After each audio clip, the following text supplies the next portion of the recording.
But I didn't see many people get better. Oh, sorry. You have to start again. Live stream, I think. Yes. Well, the good news, if you missed that, we're starting again.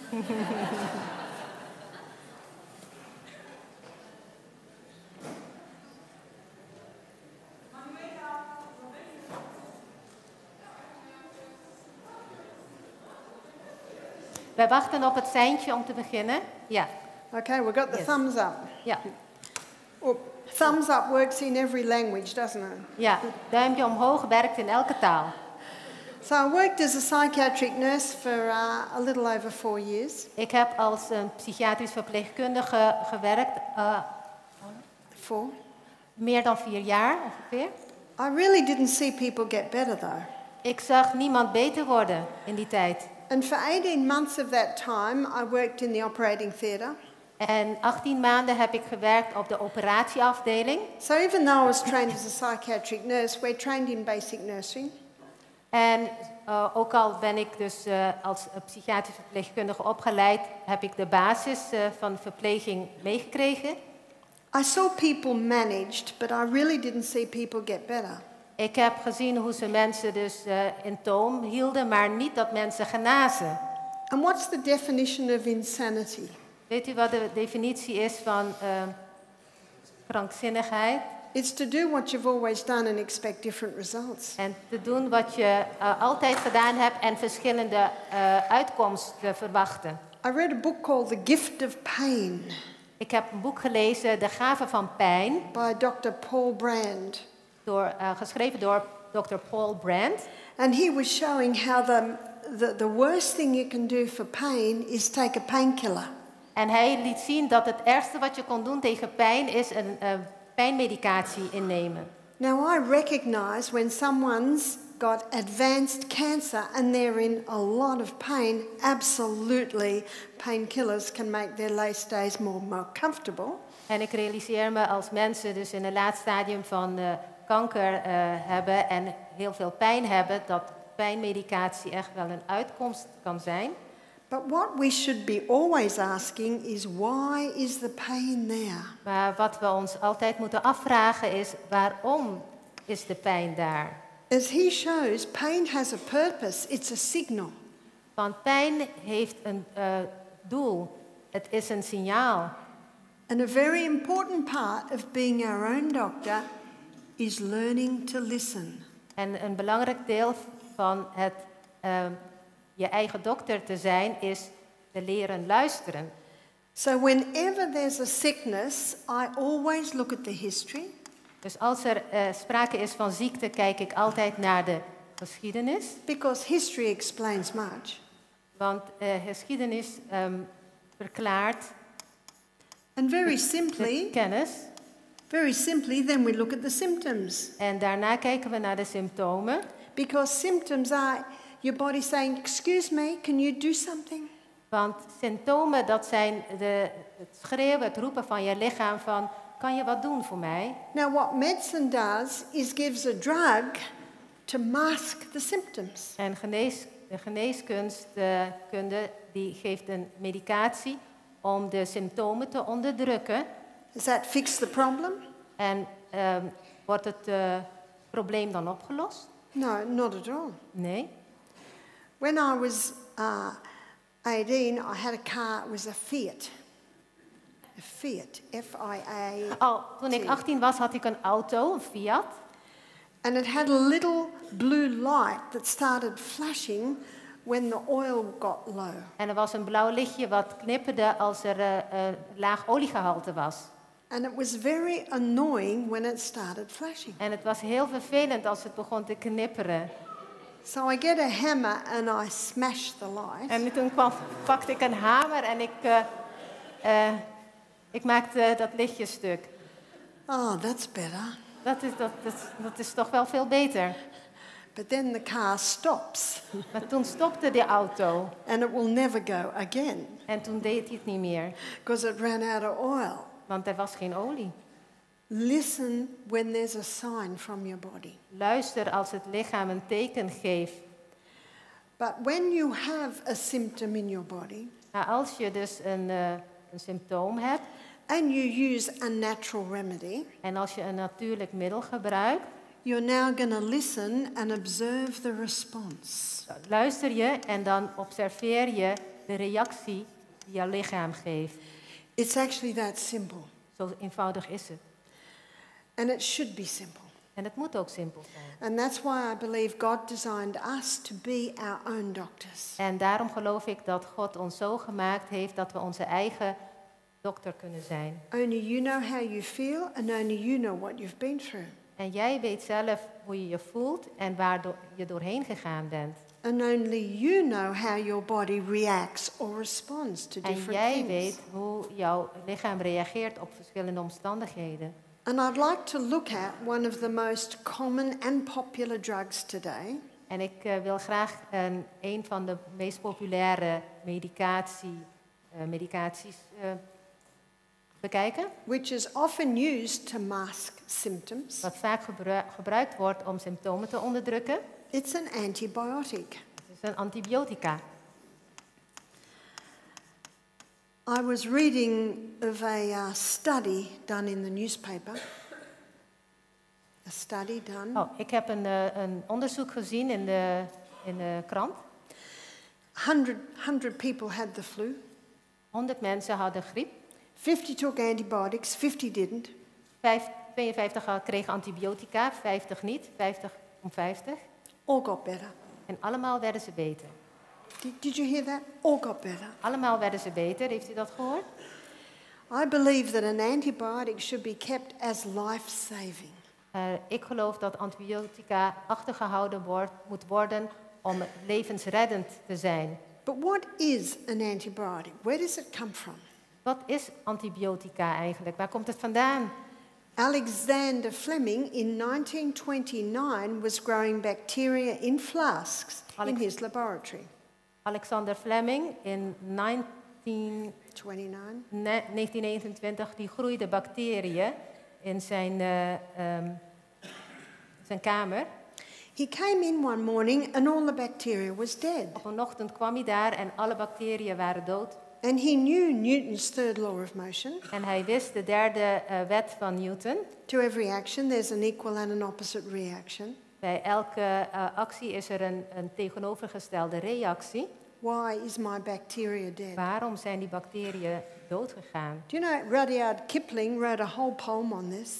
Kipling heeft een heel gedicht hierover geschreven. I'll give you the first stanza. Het eerste vers luidt: I have 6 trusty serving men. They taught me all I know. Ik heb 6 dienstknechten en die hebben me alles geleerd. Their names are what, why, when, where, how and who. Wat, waar, wanneer en What, where, what, why, when, where, how, who. dat. Yes. It's understood. It sounds like they got it. Yes. Unfortunately, the schooling system today stops that. Het schoolsysteem tegenwoordig verhindert dit. So never ever deter your little ones from asking why. Ja, dus hou je kinderen nooit tegen als zij vragen waarom. So Alexander Fleming wanted to know why his bacteria was dead. Alexander Fleming wilde weten waarom zijn bacterie doodgegaan was. He looked around the laboratory, there was nothing there. Hij keek rond in het laboratorium, maar er was niks.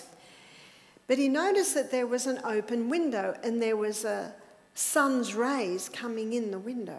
Hij zag wel dat er een open raam was en dat er zonnestralen door het raam naar binnen kwamen. And on the sun's rays there was a heavy dust and it settled on his bacteria. En er was een grote stoflaag dat te zien was door de zonnestralen en die dan op zijn bacteriën kwamen.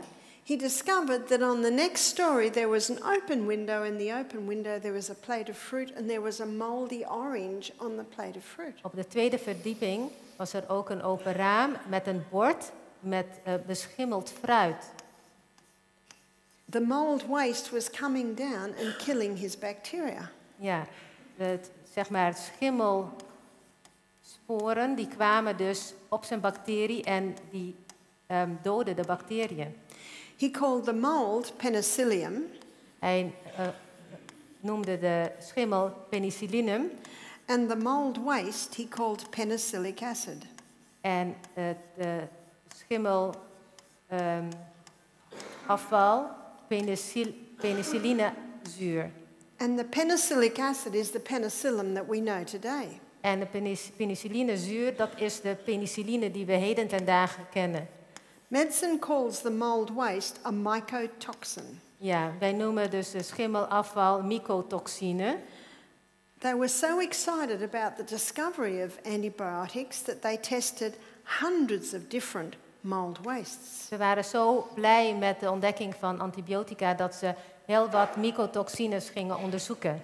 The majority of them were so toxic they killed the rats that they were tested on. De meeste waren zo giftig dat de ratten kwamen te overlijden In tijdens het fact, testen. to date, they've tested or documented 5 million different molds, yeasts and funguses. Ja, tegenwoordig kennen we 5 miljoen verschillende schimmelsoorten.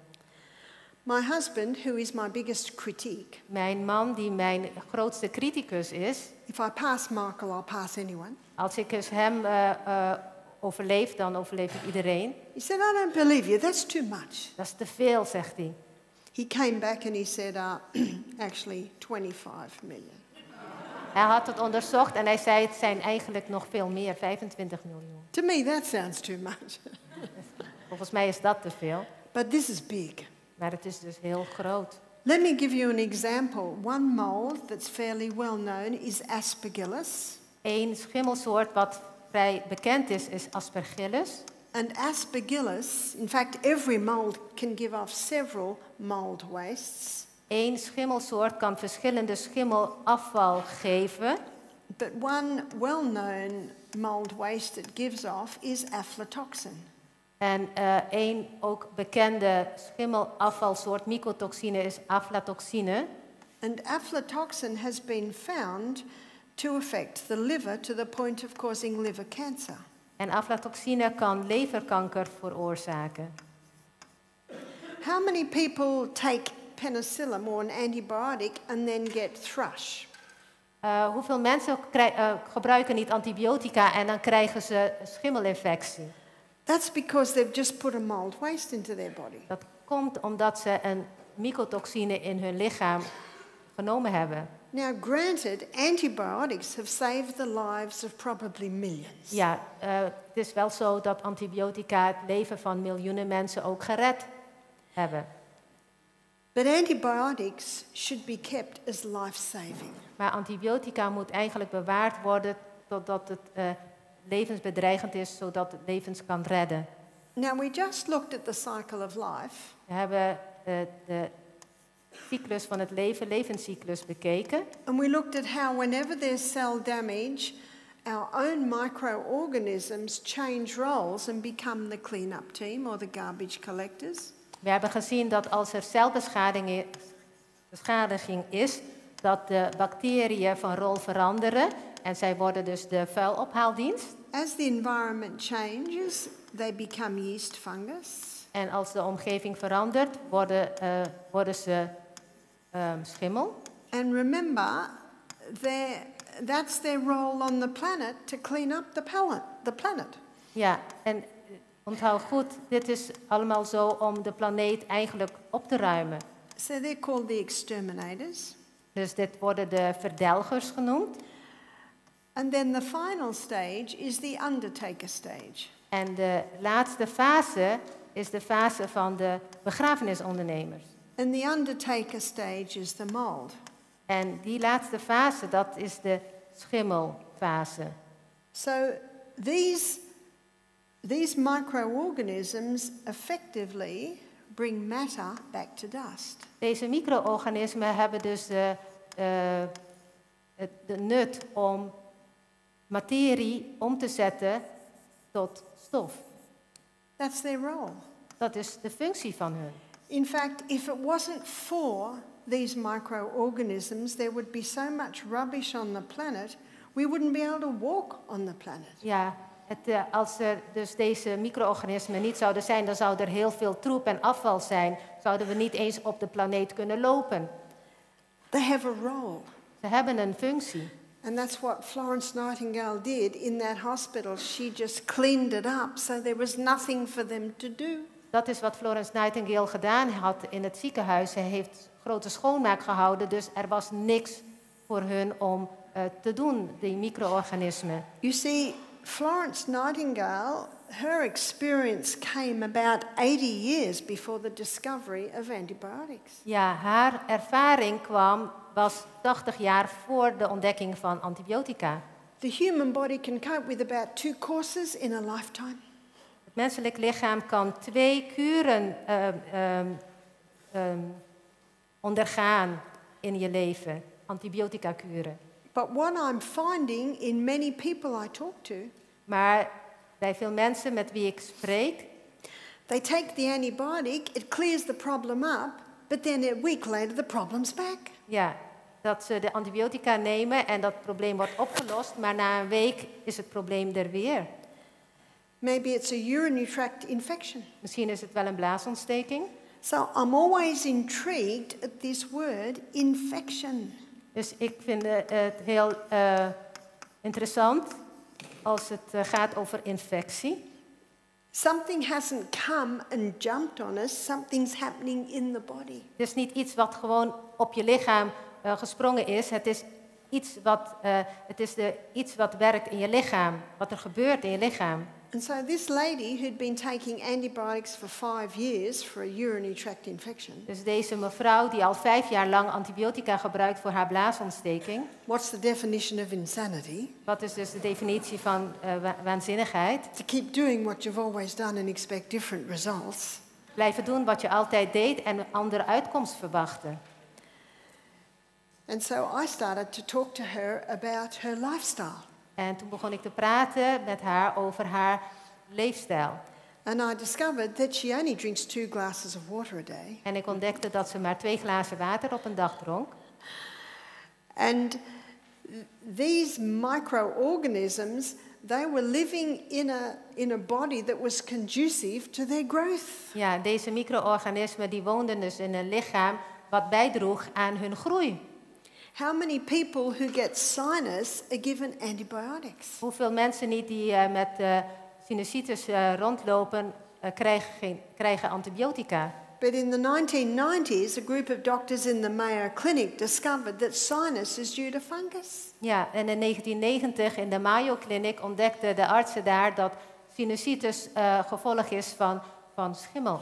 So taking antibiotics to heal fungus is madness. Dus antibiotica nemen om een schimmelinfectie te bestrijden is een teken van waanzinnigheid. It's just actually feeding it. Het voedt het alleen maar.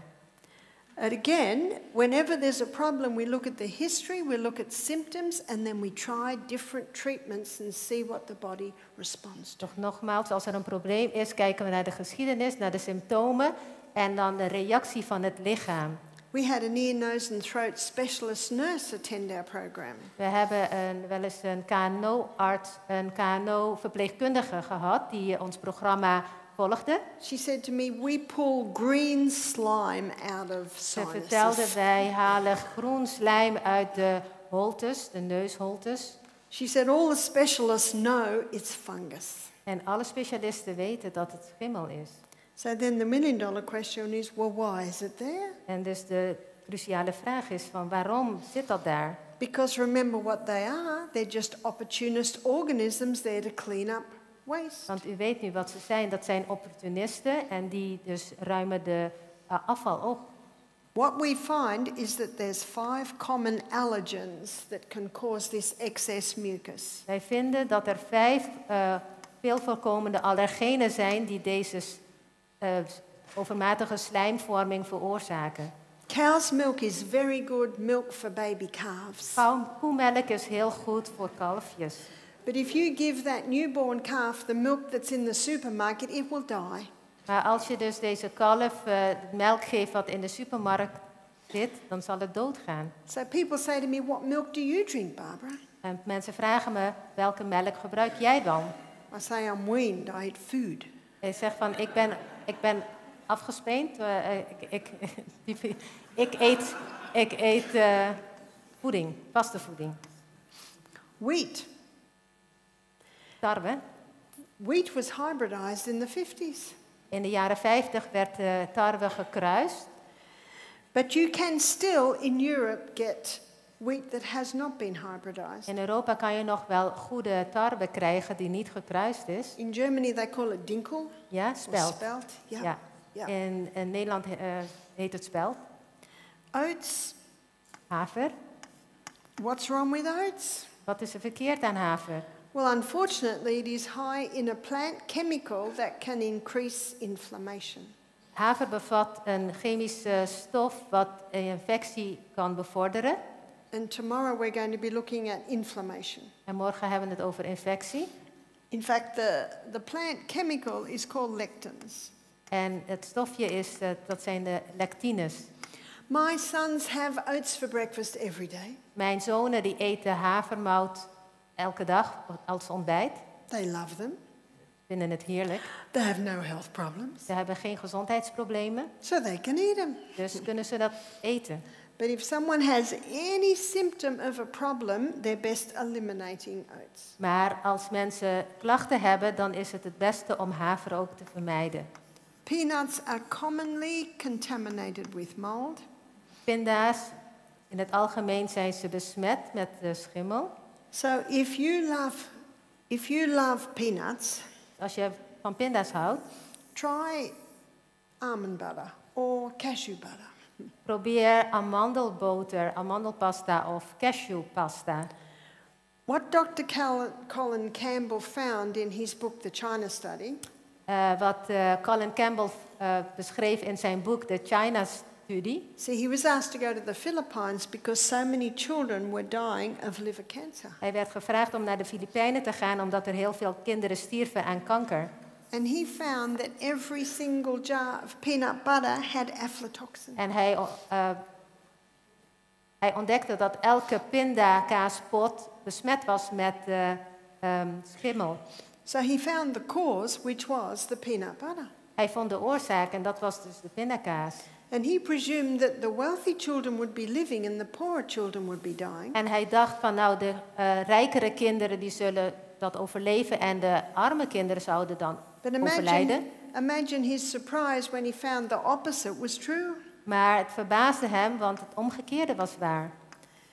And what were the wealthy children eating? En wat aten die rijke luiskinderen? There it is. Dit dus. And also they were eating a high meat diet. En ze aten ook dus veel vlees.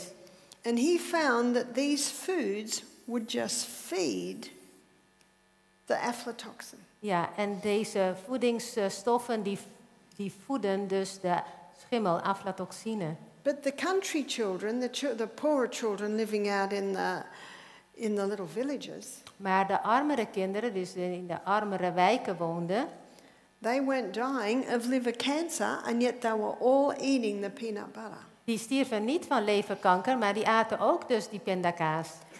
Another illustration to show that you can turn these germs on and off by the way they're fed. Dit is dus nog een illustratie dat je dus deze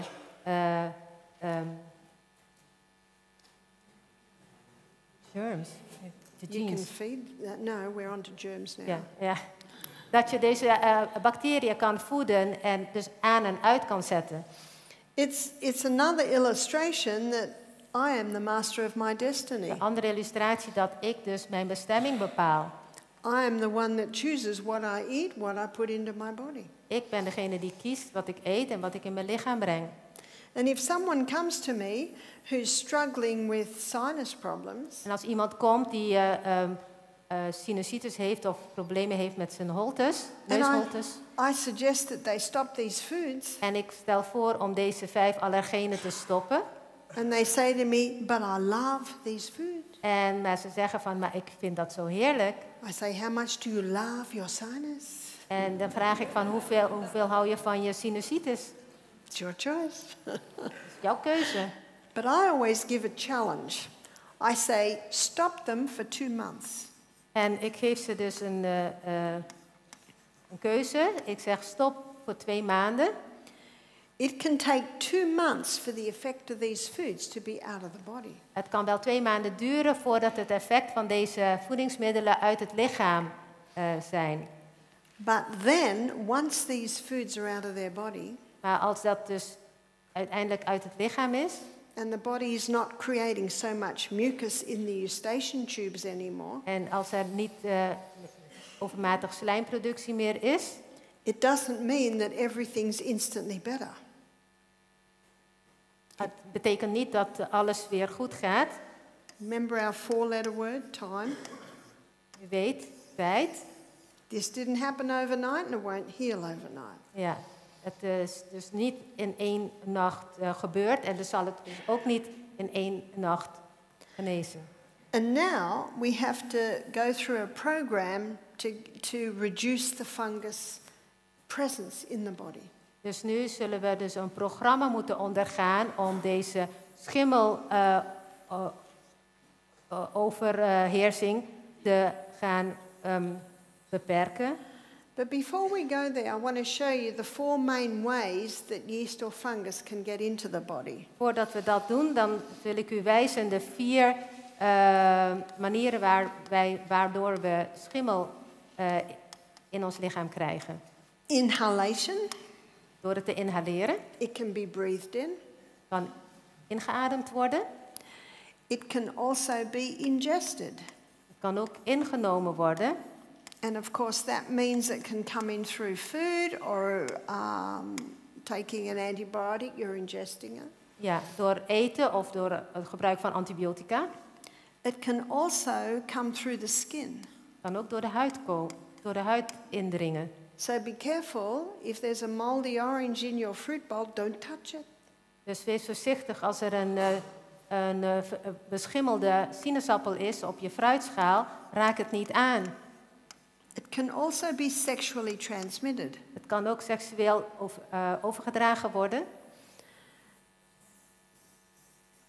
And notice that when a drug is given to kill the fungus, En let op, als er dus een medicatie gegeven wordt om de schimmel te bestrijden, or for that matter, to kill the bacteria. of om de bacterie te bestrijden. Do you remember what these microbes can do? U weet toch wat deze micro-organismen kunnen doen? They adapt and adjust. Ze veranderen van functie. And that's creating what's called superbugs. Ja, en dat zorgt voor feiten superbugs, superbacteriën, bacteriën die overleven. Now there's one word that strikes fear in many hearts. En 1 woord wat angst teweeg brengt bij velen. It's called golden staphylococci. Dat is de Staphylococcus. Because most people know that nothing will kill golden staphylococci. De gouden Staphylococcus-stam. It's actually one that has adapted and adjusted to the drugs, so now nothing will kill it. Het is 1 familie die dus zich aangepast heeft door het gebruik van deze antibiotica, waardoor het dus eigenlijk niet te bestrijden is. And many people who get golden staph often get it in a hospital. Ja, en veel mensen krijgen dat in het ziekenhuis, MRSA. Because in the hospital there's antiseptic, there's antis everywhere. Ja, want in het ziekenhuis dan heb je antiseptische middelen om het allemaal super schoon te houden. Antiseptic, disinfectants. Desinfecterende middelen, antiseptische middelen. People say, what disinfectant do you use at your health retreat, Barbara? En mensen vragen me van, wat voor desinfecterende middelen gebruik je in het gezondheidscentrum? I say nothing. Ik zeg niks. We use nothing. We just keep it clean. We houden het alleen maar schoon. We've got to get away from this Cal mentality. Wij moeten afstand doen van deze moordmentaliteit. And let me show you what the word antibiotic means. Laat ik u vertellen wat de betekenis van het woord antibiotica. Anti means against and biotic is life. Anti is tegen En biotica is leven, dus tegen het leven. So we've got to get away from the kill mentality. We moeten afstand nemen van de mentaliteit om te doden. You see, understanding the cycle of life Als je de levenscyclus begrijpt, is essential to understanding how the body works. is heel essentieel aan het begrip om te weten hoe het lichaam werkt. These microorganisms have a purpose. Deze micro-organismen hebben een doel. Did you know that there's 10 times more microorganisms in our body than cells? Weet u dat er 10 keer meer micro-organismen zijn in ons lichaam dan cellen? And there are 10 times more microorganisms in our gastrointestinal tract than anywhere else in the body. En in ons maag-darmstelsel zijn er 10 keer meer cellen dan elders. So let me tell you of an experiment that Antoine Beauchamp did. Ik vertel u een experiment wat Antoine Beauchamp deed. So Antoine Beauchamp got a dead cat one day. Antoine Beauchamp had een dode kat. And he wrapped it in an airtight container. En hij wikkelde dat in een luchtdichte bak. And he came back after 4 months. En hij kwam na 4 maanden terug. And he opened it and all he had was dust. En hij maakte het open en alles wat daarin zat was stof. Now in Australia, I'm going to give you an Australian illustration of what happens to a dead cat in the bush. Ik geef u een Australische illustratie wat er gebeurt met een dode kat in het bos. So when a cat dies in the bush, then the kookaburra has a nibble, the crow has a nibble, the dingo has a nibble. Als een kat sterft, dan komt de kookaburra en neemt er een hapje van. En de dingo neemt er een hapje van. En de kraai neemt er een hapje van. And the blowfly lays its eggs and maggots start to En eat de it out. vliegen die leggen hun eieren in en daar komen er maden in.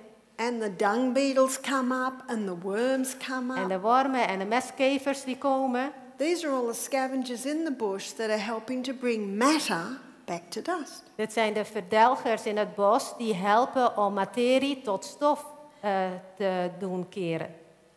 But Antoine Beauchamp put the dead cat into an airtight container. Maar Antoine Beauchamp die stopte die kat dus in een vacuümbakje, luchtdicht. So when he opened it 4 months later and he found dust, maybe a couple of bones too. En toen hij 4 maanden later dat bakje opendeed en stof vond en misschien een paar botjes. So what brought cat back to dust? En hoe kwam dus dat de kat tot stof verkeerde?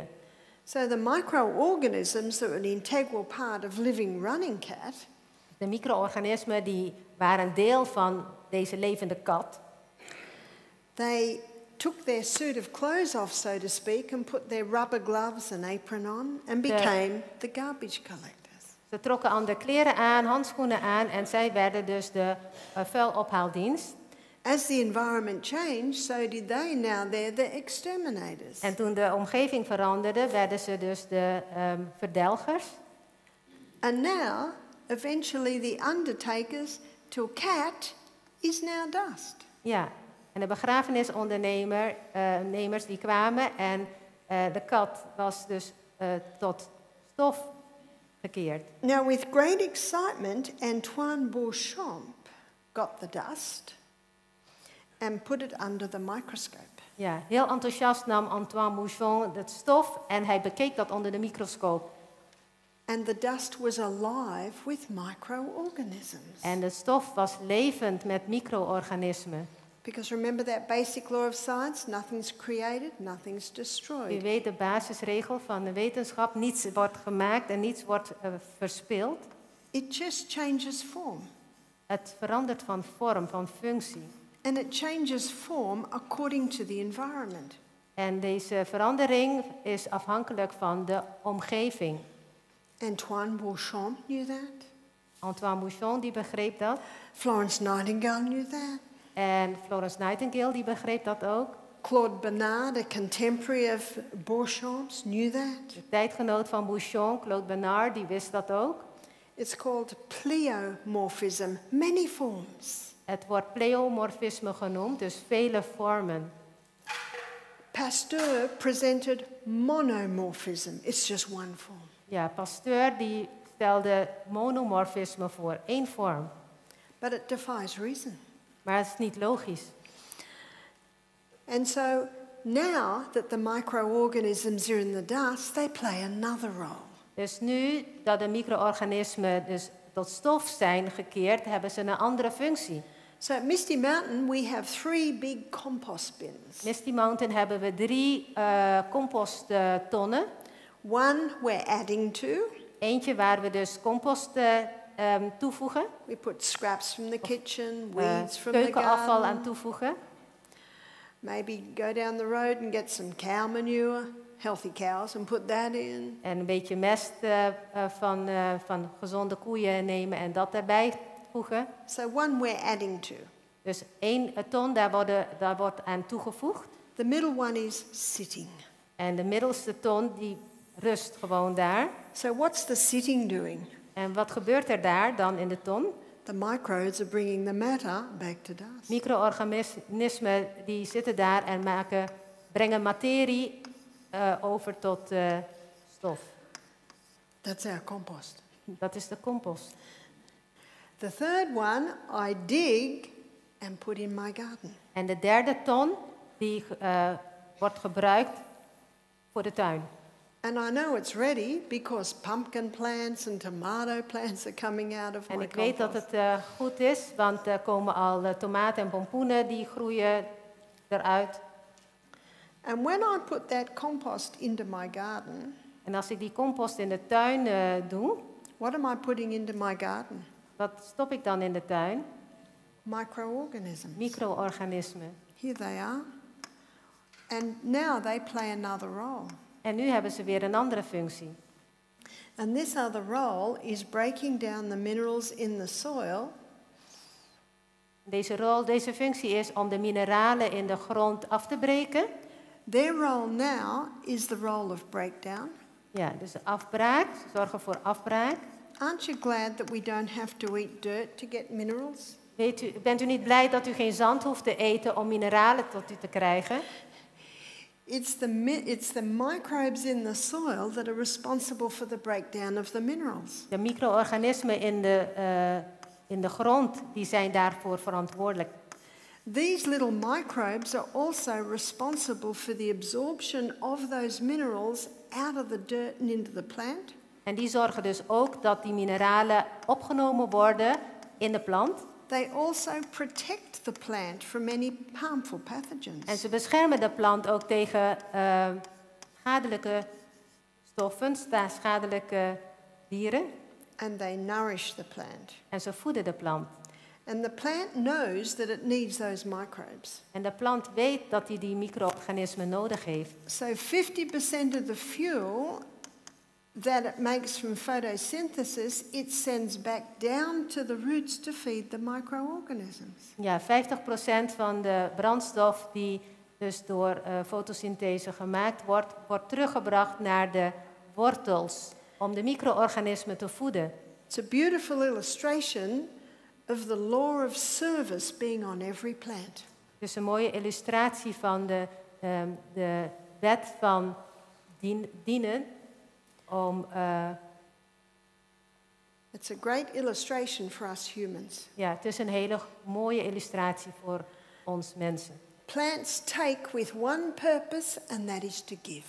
Ja, planten nemen met één doel en dat is om te geven. That plant needs those microbes. Die plant weet dat hij die micro-organismen nodig heeft. Do we know how much we need our microbes? Weten wij hoeveel wij onze micro-organismen nodig hebben? Now I'm going to take it somewhere you may never have taken it before. En we gaan nu kijken naar iets wat u misschien nooit zo bekeken heeft. Deep, deep down in the human gut. Diep in de darmen Are these microbes. zijn deze micro-organismen. And they line the gastrointestinal tract. En ze liggen dus ze bekleden het maag-darmslijmvlies. But did you know that when we were in our mother's womb, we had no bacteria in our gut? Weet u, toen wij dus in de baarmoeder zaten van onze moeder, hadden wij geen bacteriën in de darmen.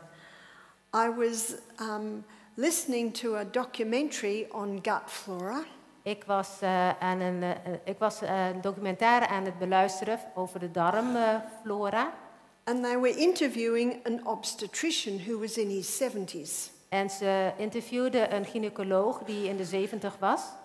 And he said, we always thought God made a mistake putting the anus and the birth canal so close. En wij dachten altijd dat God een foutje gemaakt had om de anus en de geboortekanaal zo dicht bij elkaar te maken. He said, we don't want the baby coming out to be anywhere near the anus. Wij willen gewoon niet als de baby geboren wordt dat hij dicht bij de anus is. So he said, we used to give women enemas to try and clean that out before baby came. Ja, wij gaven de moeders dus klisma's voordat de bevalling er was, zodat het allemaal schoon zou verlopen. He said, we now know it is a perfect design. En nu weten we dat het een perfecte design was, ontwerp. Ja. So when baby's just coming into the world and the birth canal stretches open, Dus als baby's geboren worden en de geboortekanaal open gaat, that whole area stretches open. dan het hele gebied gaat dan open. So the anus is stretched a little open. De anus gaat ook open. And the air coming out of the anus is one of the first breaths that the baby takes. En de lucht die uit de anus komt, dat is de eerste luchthap die het kind inademt. Ja.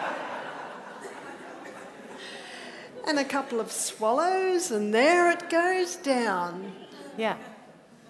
En daar gaan het slikt en de micro-organismen die gaan dus naar binnen. Notice what the obstetrician said. We now know it's a perfect design. De gynaecoloog die zei van, nu weten we dat het een briljant ontwerp is. God never makes mistakes. God maakt geen fouten. And in the first 3 days after birth, the breasts have a thick, creamy substance called colostrum. En de eerste dagen na geboorte is de borstvoeding heel dik en romig, colostrum. And it is also rich in these microorganisms. En dat bevat ook heel veel micro-organismen. That's why it can be devastating for a woman to have an antibiotic in pregnancy. Dus daarom kan het eigenlijk heel schadelijk zijn voor een vrouw om tijdens de zwangerschap antibiotica te moeten slikken. One writer said that when someone takes an antibiotic, it's like they've dropped an atomic bomb into the gut. Ja, als je een schrijver die zei, als je antibiotica inneemt, is alsof je een atoombom in de darmen laat ontploffen. What did the atomic bomb kill? Good and bad alike? De atoombom die vernietigde goed en slecht. And so these antibiotics that just come in with this kill mentality start to kill off the good flora in the gut. Dus deze antibiotica die doodt dan ook de goede darmflora. So if a woman gives birth to a baby and she's got compromised gut flora, En dus als een vrouw bevalt en die heeft dus eigenlijk geen optimale darmflora, now the baby has compromised gut flora. dus dat geeft ze dan door aan haar kind. And they're finding babies born via cesarean section have more skin flora than gut flora in their gut. En ze ontdekken nu dat kinderen die dus door een keizersnee geboren worden meer huidflora in hun darmen hebben dan darmflora. Hippocrates said all disease begins in the gut. Hippocrates stelde dat alle ziekte in de darmen begint. And this is why cultured foods play an important part of helping to repopulate gut flora. Dus daarom is het ook belangrijk, daarom heeft gefermenteerde voeding ook een plaats om de darmflora weer te kunnen herstellen. That's sauerkrauts and yogurts and kefirs. Yoghurt, kefir, zuurkool. So how does a person conquer a yeast presence in their body? Hoe bestrijd je schimmelinfectie in je lichaam. And what are the symptoms of a yeast presence in the En wat body? zijn de symptomen van een schimmelinfectie? Well, we've got a saying in Australia, how long's a piece of string? We hebben een gezegde, hoe lang is een stukje touw in Australië? It can be an inch long and it can be 10 foot long. Het kan 2 centimeter zijn of 10 voet. For some people, it could be rashes under the arm, in the groin, between the toes. Voor sommige mensen is het misschien een infectie, huidinfectie, schimmel onder de armen, en de liezen en de tenen. They're probably the most common symptoms. Dat zijn de meest voorkomende symptomen. For some people, it can be irritable bowel. For some people, it could be constipation. Voor sommige mensen kan het obstipatie zijn, voor sommige mensen prikkelbare darmsyndroom. Another common one is fungal toenails. Een ander veel voorkomende infectie is nagelschimmel. Ja. I've had a few people say they've gone to the chemist and got a cream to put on the toenails. Er waren mensen die vertelden mij dat ze een crème kregen bij de drogist voor hun teennagels. Seems to help, but then they grow back fungal again. Ja, het hielp wel, maar ze kwamen toch weer terug. De schimmel kwam gewoon terug bij de nieuwe nagelgroei. Because it's systemic, it's from the inside. Omdat het dus van binnenuit komt. So how do we eliminate it out of the body? En hoe kunnen we dat dus uit het lichaam krijgen? Number 1, starve it. Punt 1 is, zorg dat het versterft. And what's its favorite food? Sugar. En wat is de meest gewilde voedselbron van de schimmel? Dat is suiker. Also yeasts. Ook gist.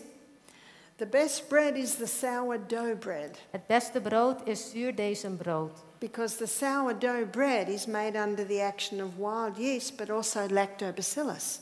Ja, maar omdat zuurdesem gemaakt is van wilde gist, maar ook lactobacillus. Whereas straight yeast bread, that will feed it. Maar alleen gistbrood voedt alleen de schimmel.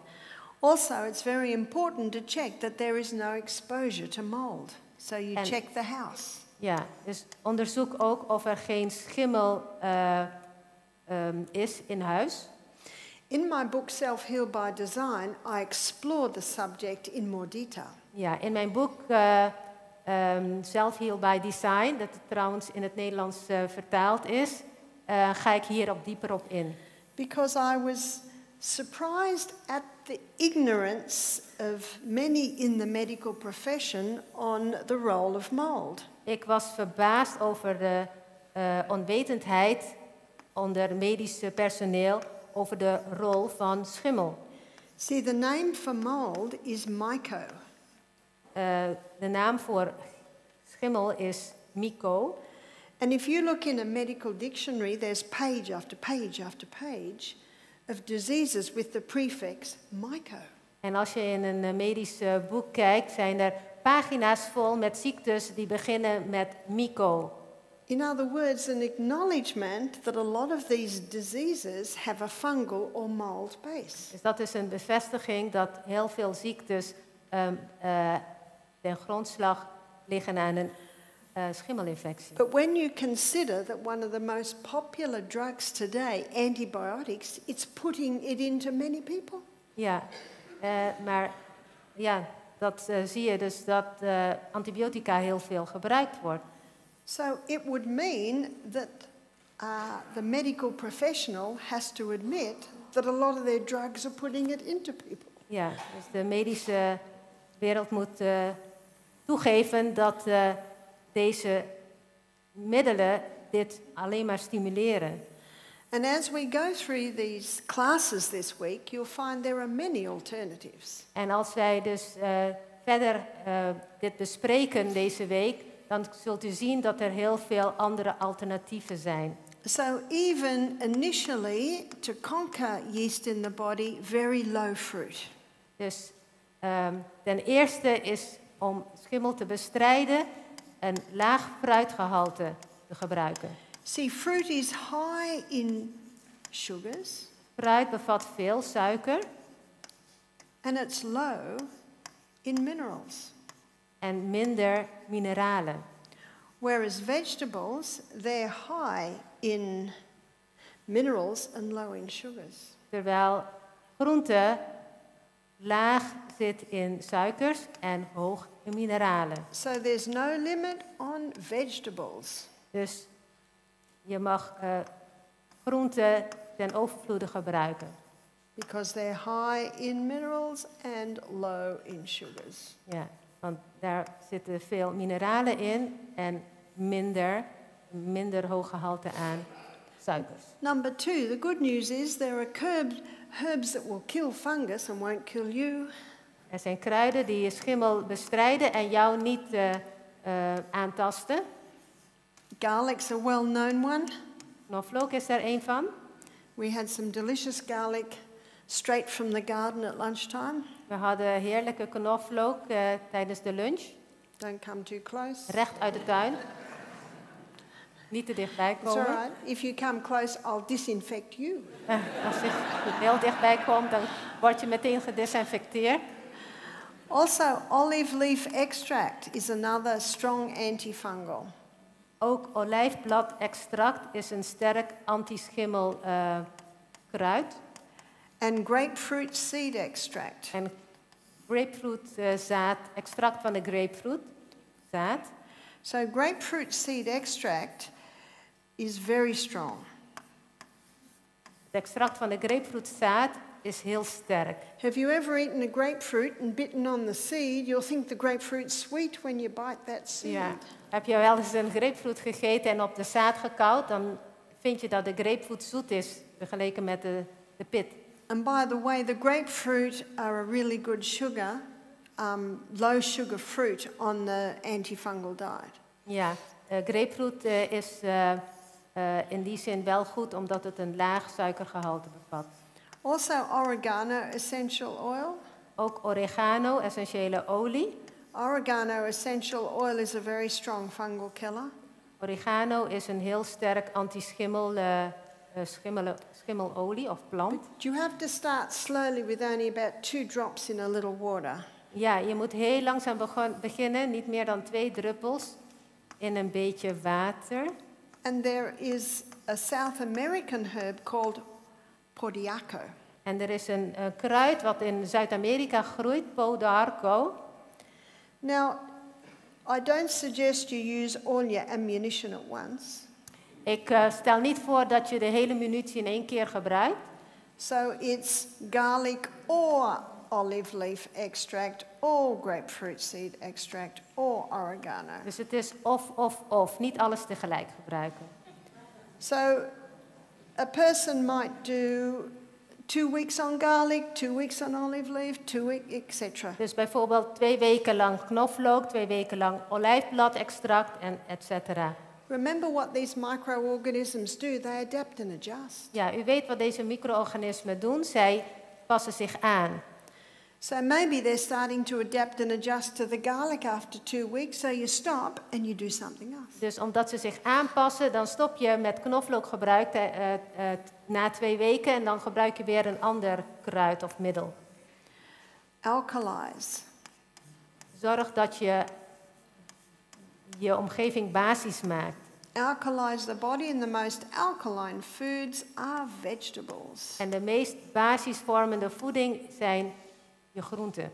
And of the vegetable kingdom, the most alkaline is greens. Ja, en van de groentekoninkrijk zijn de bladgroenten het meest basisvormend. And we'll be looking at in more detail in a later lecture, especially when we look at cancer. We zullen dat later deze week meer bekijken als we het hebben over kanker. So I'll give you the story of my husband, Michael. Ik vertel het verhaal van mijn man, Michael. When Michael and I married, we were in our early 40s. Toen Michael en ik trouwden, waren we in de 40. We've just had our 26th wedding anniversary. We hebben net onze 26-jarig huwelijksjubileum gehad.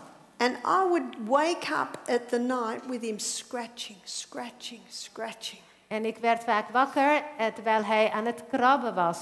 He had rash between his toes, Hij had dus schimmeluitslag tussen zijn tenen, in his crutch. in zijn biezen. And after a few weeks of this, I thought, I've got to do something. En na een paar weken dacht ik moet hier echt wat aan doen. And so I talked to him. I said, let's knock this. And he was agreeable. En hij was benaderbaar, hij wilde meewerken. Remember, if they're not in agreement, there's not much you can do because I'm the master of my destiny. Ja, als mensen niet meer willen meewerken, kan je niet veel doen, want jij bepaalt zelf jouw bestemming. And that's where I find information so important. En daarom is informatie zo heel belangrijk.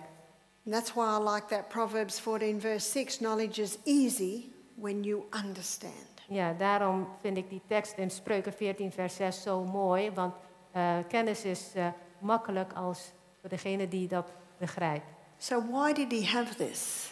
Waarom had hij dit? Okay, let's go to the history. Laten we gaan kijken naar de geschiedenis, levensgeschiedenis. And I discovered that when he was 30, En ik ontdekte dat toen hij 30 was, he chose to get his wisdom teeth out, which were cramped, ja, under general anesthetic. toen werden zijn verstandskiezen getrokken onder een algehele verdoving. And he did it in hospital on the cheap. The students did it. En hij koos voor een goedkope behandeling door studenten. And because he was under general anesthetic, they had to wire open his jaw. En ze moesten dus, hij was algeheel onder zeil gebracht, moesten zijn kaak helemaal openzetten. And they broke his jaw. En zijn kaak brak. Zijn kaak brak. And in the week after that, his face was just swollen. Dus na een week lang was zijn gezicht heel erg opgezet. He said if he pushed his cheeks, just pus came pouring out. Als hij drukte op zijn kaak, kwam er pus uit. I think antibiotics saved his life. Ik denk dat antibiotica zijn leven gered hebben. He was put on a very strong course. Hij heeft een hele sterke kuur gehad. But what came into his body with the antibiotics? Maar wat kwam ook naar binnen, samen met de antibiotica? Major mold. Heel veel schimmel. Well, what would be the alternative? Maar wat was dan het alternatief? You know, if he'd known the conditions to give his body straight away, he could have prevented it getting so bad. Als hij dus wat meer kennis had gehad, dan had hij dat kunnen voorkomen. And that's what we're going to learn this week. En dat gaan we deze week leren. But that's why he had such a major yeast presence in his body. Daarom had hij dus zoveel gist in zijn lichaam. Because he went on 2 weeks Schimmel in zijn of an lichaam. incredibly strong course of antibiotics. Ja, want hij had 2 weken lang een sterke antibiotica-kuur gekregen. And Michael loved fruit. En hij hield van fruit. And unbeknownst to him, he was actually just feeding the condition. En hij was dus op die manier zijn toestand aan het voeden.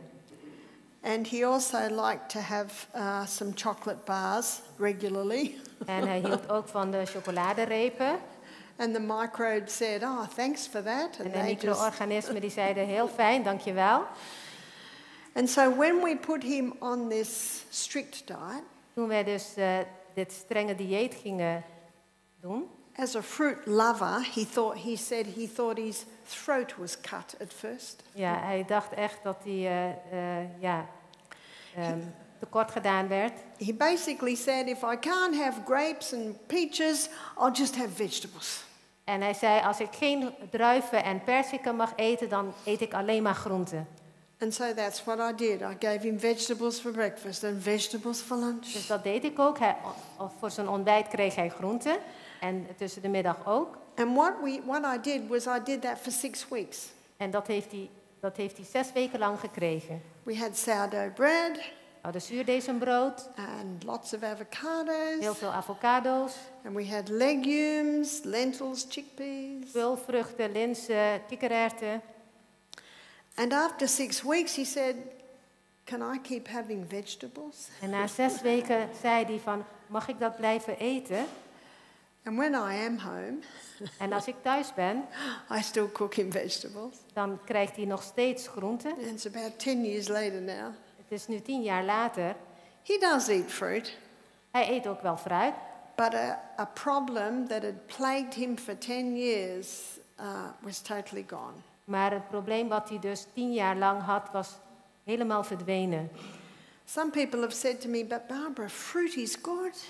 Maar andere mensen zeiden tegen mij, maar fruit is toch heel goed? I said, fruit is wonderful. We love fruit. Ik zeg, fruit is fantastisch, we houden van fruit. But if you have a yeast problem in your body, you have to reduce it for a period of time. Maar als je zo'n schimmelprobleem hebt in je lichaam, dan moet je dat verminderen voor een bepaalde periode. It's not forever. Dus niet voor altijd. It's just until you get the situation under control. Ja, totdat je de situatie onder controle hebt gebracht. And so how do you know it's under control? En hoe weet je dan dat het onder controle is? Remember what you're doing, you're listening. Je luistert. And what we found is that as his symptoms greatly reduced, En wij ondervonden dat de symptomen dus veel minder werden. see, you're looking at response. En je kijkt dus naar de reactie van het lichaam. One lady found that she had to stay on the diet for 18 months. En een vrouw die ondervond dat zij dit dieet 18 maanden moest gebruiken. But she'd been plagued for 30 years. Maar zij werd dus geplaagd door de ziekte al 30 jaar. So even though she'd had the problem for 30 years, it didn't take 30 years to heal. Ja, ondanks dat ze het probleem 30 jaar lang had, heeft het geen 30 jaar geduurd om te genezen hiervan. One young lady hit it hard and she found she conquered it in 6 weeks. En andere dame, die had dus na 6 weken al resultaat. And that's why history, it explains much. Dus geschiedenis, levensgeschiedenis verklaart een boel. And when you treat symptoms naturally, En als je symptomen op een natuurlijke manier bestrijdt, it brings relief to the discomfort, dan geeft het verlichting aan de persoon, but it's healing. maar ook genezing.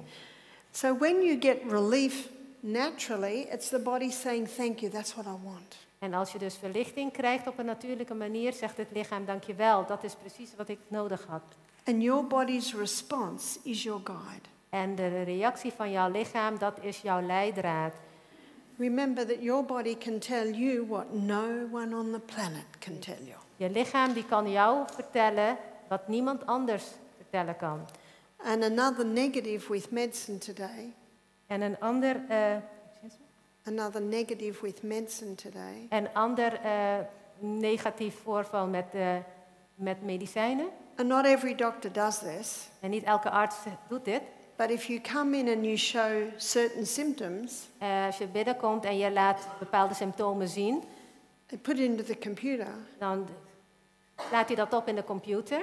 and there's a protocol, no matter who you are, no matter your age, no matter how long you've had it, the same thing. Ja, dus een protocol maakt niet uit hoe oud je bent en hoe lang je het probleem had. Het protocol wordt uitgerold op jou. And that's why you're the doctor. En daarom, jij bent de dokter. Look at your history. Kijk naar jouw levensgeschiedenis. In fact, document your history, Schrijf het op, because it will explain much. want het zal heel veel verklaren. And start using natural remedies And to be- ease symptoms. Begin met natuurlijke medicijnen om je symptomen te verlichten. Your response is your guide. En de reactie van jouw lichaam, dat is jouw leidraad. And as we go through this week, we'll be targeting some specifics. En als wij verder in deze week zijn, dan zullen we het over specifieke onderwerpen hebben. And you will learn some simple natural treatments that can be used to ease symptoms. En u zult makkelijke, natuurlijke behandelingen te weten komen om deze symptomen te bestrijden. And what you'll find is most of the things that you need will probably be already in your home. Ja, en u zult ondervinden dat de meeste dingen die u nodig heeft, u misschien ook gewoon thuis al hebt liggen. And that's the good news. En dat is het goede nieuws. But if you've got itchy feet, Maar als je jeukende voeten hebt, like my husband, net als mijn man, it's a very simple remedy. is is een heel simpel hulpmiddel. And I think everyone's got it. En ik denk dat iedereen het heeft. Ice. IJs. Best anti-itch there is. Dat is het beste middel tegen jeuk. Kill it with by freezing it. Ja. Dus dood het door te bevriezen. Aren't you glad it's that simple? Aren't you glad it's that simple? Bent u niet blij dat het zo eenvoudig is? So I'm just so impressed that you're all still awake. Ik ben onder de indruk dat u nog niet in slaap bent gevallen. So we're going to say good night because I know that you're eager to get to bed early so that you'll be bright for tomorrow night. We gaan een fijne avond wensen, want ik weet dat u naar uw bed verlangt, zodat u op tijd kunt slapen en morgen weer terug kunt zijn. So I look forward to seeing you tomorrow night. Ik kijk er naar uit om u morgen weer te zien.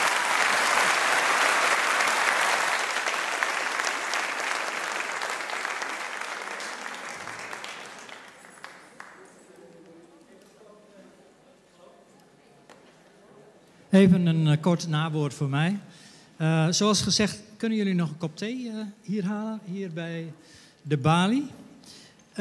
Daarnaast is er een tafel met allerlei informatie over therapieën, een workshop en dat soort dingen. Dat is een tafel aan de linkerkant, dus daar kunt u gebruik van maken. Daarnaast hebben we een heleboel vragen gekregen van jullie allemaal. Die willen we graag beantwoorden. En er zijn zoveel vragen. Dat is heel moeilijk om dat allemaal te beantwoorden in deze korte tijd tussen 6:30 en 9. Dus we zullen kijken hoe we dat in samenwerking met Barbara kunnen doen. Misschien dat ze bepaalde vragen in de lezingen zelf kan beantwoorden. En anders zullen we proberen om zoveel mogelijk daarvan in elk geval te beantwoorden. Ja, ik denk dat het merendeel van jullie hier vanavond... morgenavond weer komt, want tenminste zo die getallen heb ik in mijn hoofd zitten. En voor de mensen die voor 1 keer zijn, die kunnen altijd nog meedoen, morgen, overmorgen en zelfs zaterdag nog. Dus er is nog plaats. Ik wens jullie een goede thuisreis en tot ziens en tot morgen.